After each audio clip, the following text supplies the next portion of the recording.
দীর্ঘ একটি পথ পাড়ি দিয়ে ফ্যাসিবাদের যে উত্থান এই বাংলাদেশে হয়েছিল, ছাত্র জনতার গণ বিপ্লবের মধ্য দিয়ে যে ফ্যাসিবাদ বাংলাদেশ থেকে বিতাড়িত হয়েছে, আমরা নিঃসন্দেহে সুন্দর একটি বাংলাদেশ গঠন করতে চাই, যেই বাংলাদেশটি হবে জাতি হিসেবে নিজেদের সম্মান এবং মর্যাদাকে উড্ডীন করে এ সমাজ পরিগঠনের জন্য বিশ্ব মুসলিম উম্মাহের জন্য একটি আদর্শ রাষ্ট্র।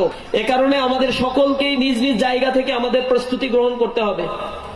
প্রিয় ভাইরা, আল্লাহ রাব্বুল আলামিন যখন মানুষকে পৃথিবীতে প্রেরণের এরাদা করেছিলেন, ইচ্ছা করেছিলেন, তখন তিনি ফেরেশতাদেরকে একটি গণ জামায়াত করে ডেকে বলেছিলেন, ইন্নী জাইলুন ফিল আরদি খলিফা, নিঃসন্দেহে আমি পৃথিবীতে আমার প্রতিনিধি পাঠাতে চাই।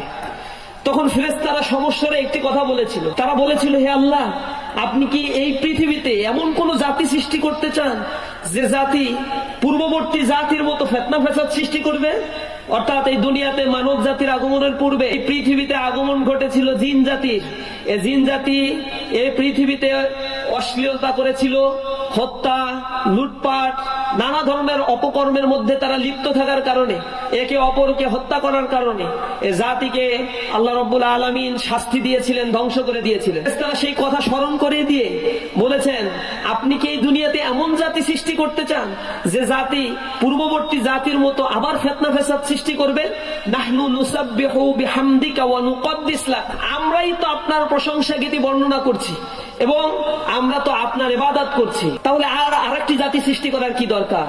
তখন আল্লাহ রাব্বুল আলামিন ফেরেশতাদেরকে বলেছিল, ইন্নী আ'লামু মা লা তা'লামুন, নিঃসন্দেহে আমি যা জানি তোমরা তা জানো না।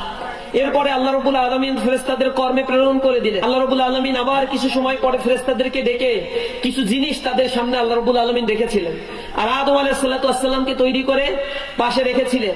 এরপরে ফেরেশতাদেরকে বললেন, তোমরা এই বস্তুসমূহের নাম বলে দাও যদি তোমরা তোমাদের দাবিতে সত্যবাদী হয়ে থাকো।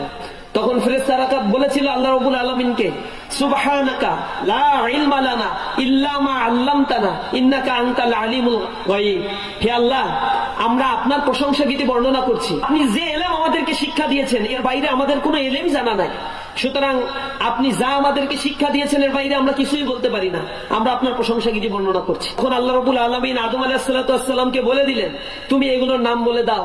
আদম আলাইহিস সালাতু ওয়াস সালাম সবগুলোর নাম এক এক করে বলে দিলেন। এরপরে আল্লাহ রাব্বুল আলামিন ফেরেশতাদেরকে বলেছিলেন, আলাম আকুল লাকুম ইন্নী আ'লামু গায়বাস সামাওয়াতি ওয়াল আরদ, আমি কি তোমাদেরকে বলে দেই নাই এই পৃথিবী এবং আসমান এবং জমিনের মাঝখানে যা রয়েছে, এই ত্রিমাত্রিক জগতে যা রয়েছে, এই সকল বিষয়ে সর্বদ্রষ্টা হচ্ছে আমি? তখন ফেরেশতারা চুপ থাকলো। আল্লাহ রাব্বুল আলামিন তাদেরকে বলেছিল, সিজদা করো আদম আলাইহিস সালাতু ওয়াস সালামকে। ফেরেশতারা কোন বাক্য বিনিময় ছাড়াই সিজদা করা শুরু করলো। এই সিজদা শুধুমাত্র একজন করলো না, সেটা হচ্ছে ইবলিস শয়তান। আবা ওয়াস্তাকবার, সে গর্ব করলো, অহংকার করলো এবং নিজেকে জালেমদের অন্তর্ভুক্ত করে নিল। আল্লাহ রাব্বুল আলামিনকে সে নির্দেশ অমান্য করার কারণে আল্লাহ রাব্বুল আলামিন তাকে বলেছিলেন, তুই এইখান থেকে বের হয়ে যা। কেন সে নির্দেশ অমান্য করেছিল? সে অনেক বড় আবেদ একজন বান্দা ছিল, জিন ছিল। সে জিন জাতির মধ্যে সবচেয়ে বেশি ইবাদত করার কারণে, ফেরেশতাদের রিকোয়েস্টের কারণে এই জিনকে আল্লাহ রাব্বুল আলামিন ফেরেশতাদের সর্দার বানিয়ে দিয়েছে। সেই জিন এত ইবাদত করত, জমিনের প্রত্যেক ইঞ্চিতে সে ইবাদত করেছিল, আল্লাহর সিজদা করেছিল। শুধুমাত্র একটা অর্ডার আল্লাহ রাব্বুল আলামিনের সে মানে নাই। আল্লাহ বলছে সিজদা করো, সে সিজদা করে নাই। আমরাও তো অনেক সময়, সব সময় 1 বছর ধরে নামাজ পড়তে থাকি, হঠাৎ করে মাথার ভিতরে ভূত আসে যে এতদিন তো নামাজ পড়ছি, এক ওয়াক্ত নামাজ না পড়লে কি হয়? কি হয়? ইবলিস শয়তানের যা হয় আপনারও সেই একই দশা হবে, আর কোনো কিছু হবে না। সুতরাং ইবলিস শয়তানকে আল্লাহ রাব্বুল আলামিন বললেন, তুই অহংকার করেছিস, তুই গর্ব করেছিস, তুই জালেমদের অন্তর্ভুক্ত হয়ে গেলি, জান্নাত থেকে তুই বের হয়ে যা। এরপরে সে জান্নাত থেকে বের হয়ে ইবলিস ওয়াসওয়াসা দেওয়ার জন্য চেষ্টা করছে, কোথায় আদম আলাইহিস সালাতু ওয়াস সালামকে পায় আর কোথায় হাওয়াকে পায়। ওয়াসওয়াসা দিল, আদম আলাইহিস সালাতু ওয়াস সালাম জান্নাত থেকে বের হয়ে গেল।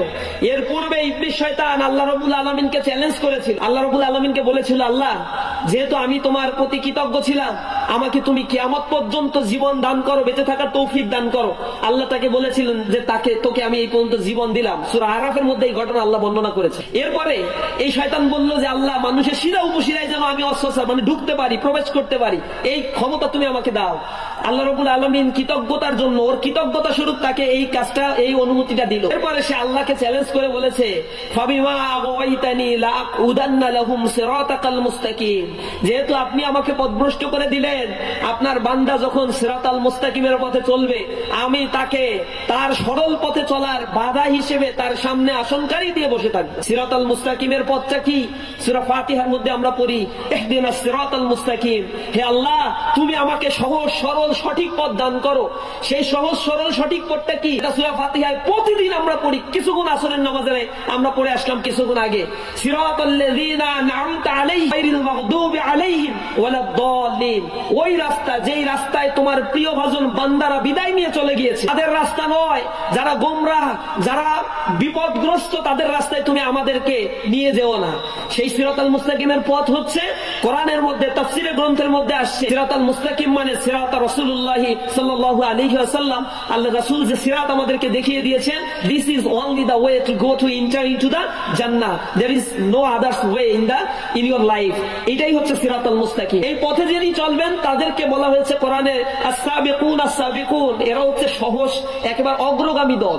এই অগ্রগামী দলদের পুরস্কারের ব্যাপারে আল্লাহ রাব্বুল আলামিন বলেছেন, হাদিসের মধ্যে এসেছে, রাসূল বলেছেন এরা হচ্ছে শুহাদা, সিদ্দিকিন এবং সালেহিনদের সাথে জান্নাতে প্রবেশ করবে। তো জান্নাতে প্রবেশ করার এই রাস্তায় শয়তান বাধা দেওয়ার জন্য আল্লাহ রাব্বুল আলামিনকে চ্যালেঞ্জ করেছে, অবশ্যই অবশ্যই আমি আপনার বান্দারা সরল পথে চলতে চাইলে তার সামনে আমি বসে থাকি, তার সামনে থেকে ঘেরাও করব, তার বাঁ দিক থেকে ঘেরাও করব, পেছন দিক থেকে ঘেরাও করব, ডান দিক থেকেও ঘেরাও করব। ওয়ালা তাজিদু আকসারুহুম শাকিরিন, তাদের অধিকাংশকে আপনি কৃতজ্ঞতা গুজারীদের অন্তর্ভুক্তই পাবেন না। আপনি যে তাদেরকে সৃষ্টি করেছেন এটা তারা ভুলে যাবে। দুনিয়ায় আসার পরে আমরাও সেই হারাম কাজের মধ্যে এভাবে নিজেদেরকে লিপ্ত করে রাখি, আল্লাহ রাব্বুল আলামিনের ইবাদত করতে ভুলে যায়।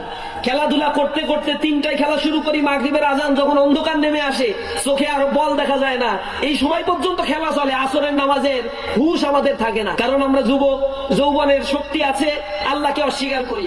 অথচ মসজিদের আজানের থেকে, মিনার থেকে আল্লাহ রাব্বুল আলামিনের হয়ে মুয়াজ্জিন আপনাকে আহ্বান জানাচ্ছে, হাইয়া আলাস সালাহ হাইয়া আলাল ফালাহ, তুমি সালাতের দিকে আসো, নামাজের দিকে আসো। কিন্তু আল্লাহ রাব্বুল আলামিনের এই আহ্বানে আমি সাড়া না দিয়ে আমি মাথা ঘুরিয়ে ব্যাট বলের দিকে মনোনিবেশ করতে থাকি। এটা হচ্ছে আমাদের চরিত্র।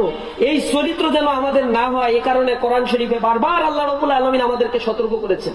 প্রিয় ভাইরা, এই দুনিয়াতে শয়তান ওয়াসওয়াসা দেওয়ার জন্য চারিদিকে প্রতিনিয়ত সে বসে আছে। এবং জাহান্নামের ওই কঠিন আযাব সম্বন্ধে শয়তান সচেতন, শয়তান জানে সব, এই জাহান্নামের কত কঠিন আযাব অপেক্ষা করছে। সুতরাং শয়তান একা একা জাহান্নামে যেতে চায় না, তার শাগরেদ আরো বেশি বানানোর জন্য সে চেষ্টা করে। জন্য এই শয়তানের ডাকে যে সাড়া দেয়, আল্লাহ রাব্বুল আলামিন বলেছেন তাদের অধিকাংশই জাহান্নামে যাবে। এবং আল্লাহ কোরআন শরীফের ভিতরে বলেছেন, আমি অধিকাংশ মানুষকে জাহান্নামের জন্য তৈরি করে রেখেছি। এর কারণটা কি? লাহুম কুলুবুন লা ইয়াফকাহুনা বিহা ওয়া লাহুম আয়ুনুন লা ইউবসিরুনা বিহা ওয়া লাহুম আযানুন লা ইয়াসমাউনা বিহা উলাইকা কাল আনআম বাল হুম আদল উলাইকা হুমুল গাফিলুন। তাদেরকে আমি একটা চোখ দিয়েছি, এই চোখ দিয়ে আল্লাহর নিদর্শন সে দেখে, কিন্তু তারপরেও তার হেদায়েত হয় না। মিশরে যারা রয়েছে, যারা ঘুরতে গিয়েছে, এখনো দেখে ফেরাউনকে কিভাবে আল্লাহ রাব্বুল আলামিন মমি করে রেখে, মমি ছাড়াই তার লাশকে এখনো আল্লাহ রাব্বুল আলামিন হাজার হাজার বছর ধরে অক্ষত অবস্থায় ওইভাবে রেখে দিয়েছে। কি কারণে? ফেরাউন আল্লাহ রাব্বুল আলামিনকে অস্বীকার করেছিল। এ কারণে মুসা আলাইহিস সালাতু ওয়াস সালামকে আল্লাহ রাব্বুল আলামিন বলেছিল, ইযহাব ইলা ফিরাউনা ইন্নাহু তাগা ফাকুল হাল্লাকা ইলা আন তাযাক্কা ওয়া আহদিয়াকা ইলা রাব্বিকা ফাতাখশা ফাআরাহুল আয়াতাল কুবরা ফাকাযযাবা ওয়া আসা সুম্মা আদবারা ইয়াসআ ফাহাশারা ফানাদা ফাকালা আনা রাব্বুকুমুল আ'লা। মুসা আলাইহিস সালাতু ওয়াস সালামকে আল্লাহ বলেছিল, মুসাকে বলেছে তুমি ফেরাউনের কাছে যাও, সে আমাকে অস্বীকার করে, সে নিজেকে রব হিসেবে মনে করে নেয়, তাকে তুমি নিদর্শন দেখাও, এরপরে তাকে বলো হেদায়েতের পথে সে আসবে কিনা, ওয়াহদিয়াকা ইলা রাব্বিকা ফাতাখশা, সে তার রবকে ভয় করবে কিনা এটা তাকে জিজ্ঞাসা করো।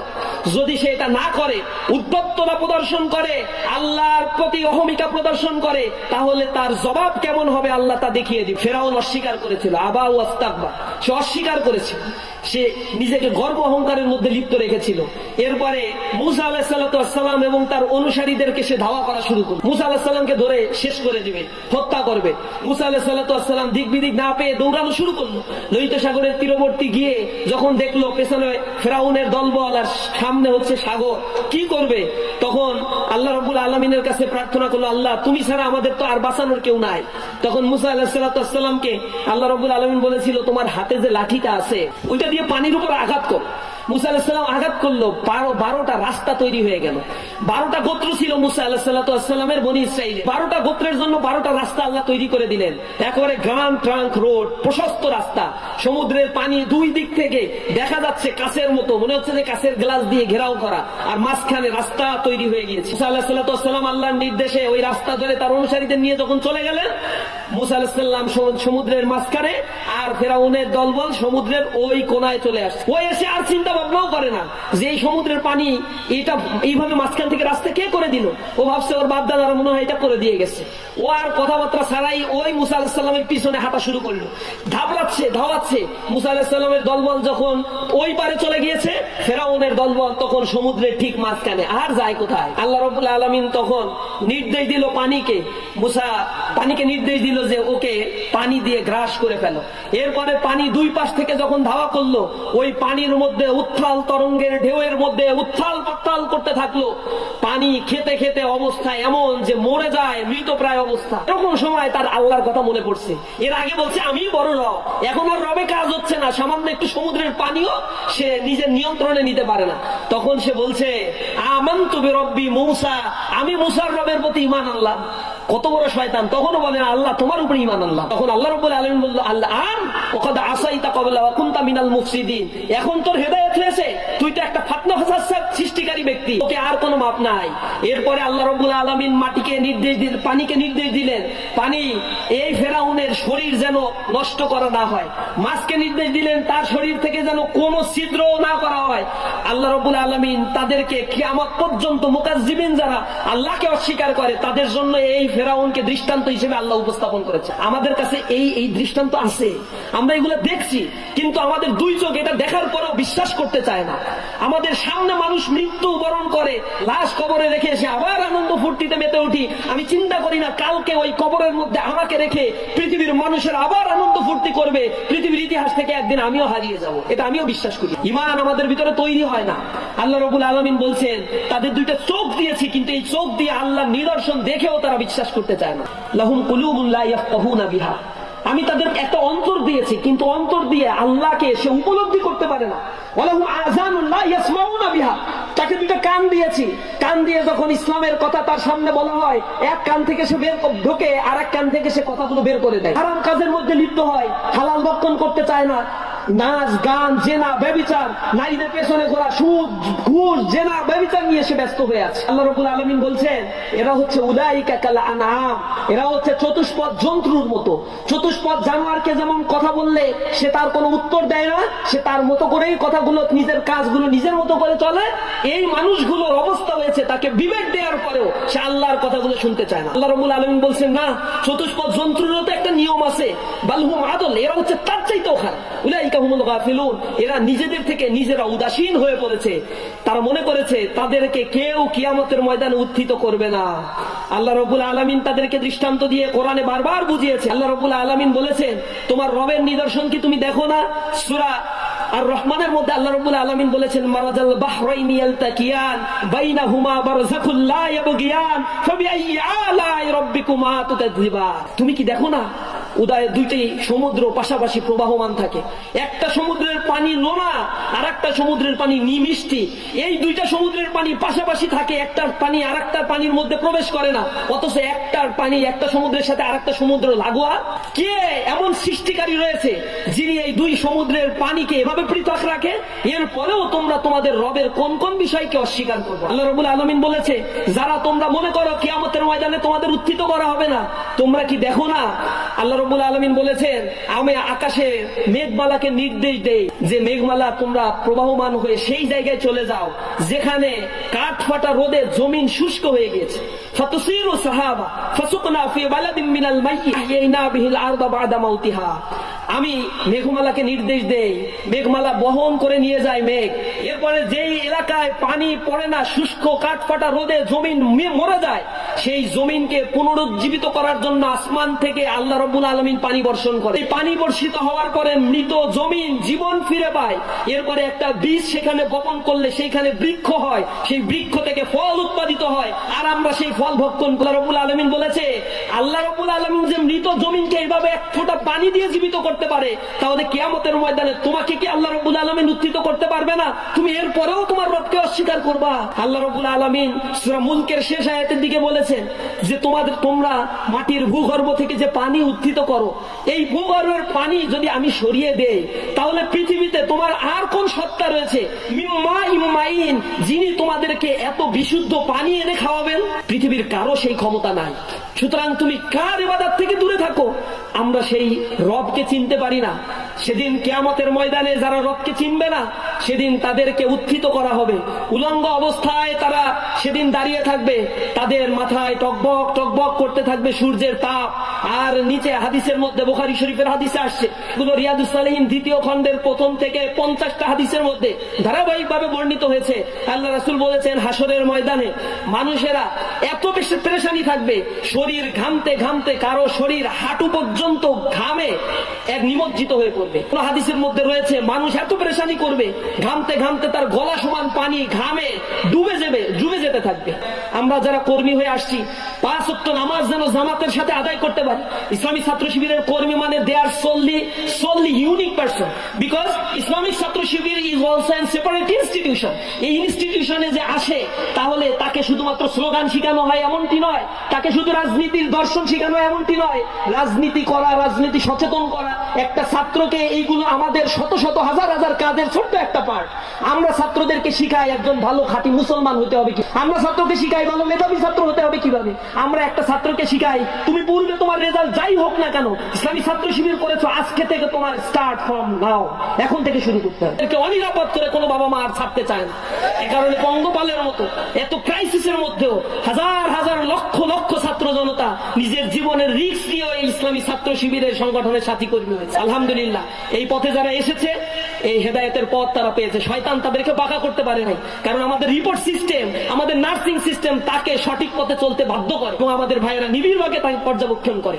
আমরা আপনাদের কাছে আশা রাখি, আজকের এই কর্মী সমাবেশের মধ্যে দিয়ে আমরা এই প্রতিজ্ঞা করব, নিজেদের মান উন্নয়নের সর্বোচ্চ চেষ্টা করব, আমরা যেন আল্লাহর প্রিয়ভাজন বান্দা হয়ে কিয়ামতের ময়দানে এই কাতারে শামিল হতে পারি, যেই কাতারের মানুষের কাতারে গেলে আল্লাহ রাব্বুল আলামিন স্বয়ং খুশি হয়ে যান। পারবো না ইনশাআল্লাহ? আল্লাহ রাব্বুল আলামিন আমাদেরকে কবুল করুন। হাযা মা ইনদি ওয়া ইলমু ইনদাল্লাহি আলাইহি তাওয়াক্কালতু ওয়া ইলাইহি উনীব। আসসালামু আলাইকুম ওয়া রাহমাতুল্লাহ।